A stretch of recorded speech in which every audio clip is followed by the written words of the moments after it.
नबी करीम सल्लल्लाहु अलैहि वसल्लम एक मरतबा सफ़र गज़वा से वापस तशरीफ़ लाए। आपने मस्जिद में जाकर 2 रकात नमाज पढ़ी और आपको ये बात पसंद थी कि सफ़र से वापसी पर पहले मस्जिद में जाएं और उसमें 2 रकात नमाज पढ़ें, फिर हज़रत फ़ातिमा रज़ी अल्लाह ताला अन्हा के घर जाएं और उसके बाद अपनी अज़वाज के घरों में जाएं। चुनांचा एक मरतबा सफ़र से वापसी तशरीफ़ लाए और अपनी अज़वाज के घरों से पहले हज़रत फ़ातिमा रज़ी अल्लाह ताला अन्हा के घर तशरीफ़ ले गए तो हज़रत फ़ातिमा रज़ी अल्लाह ताला अन्हा ने अपने घर के दरवाज़े पर आपका इस्तकबाल किया और आपका चेहरा अनवर और आँखों को बोसा लेने लगी और रोने लगी।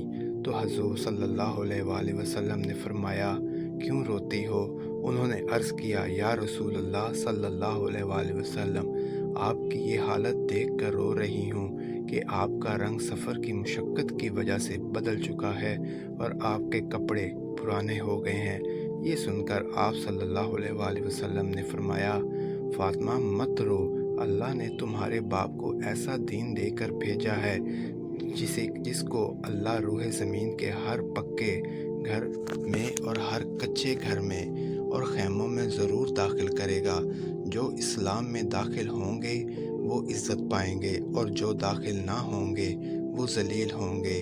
और दुनिया के जितने हिस्से में रात पहुंचती है उतने हिस्से में ये दीन भी पहुंचेगा, यानी सारी दुनिया में ये दीन ज़रूर पहुंचेगा। मज़ीद अहादीस वाक़यात सुनने के लिए हमारे चैनल को सब्सक्राइब करें और बेल आइकन का बटन ज़रूर प्रेस करें।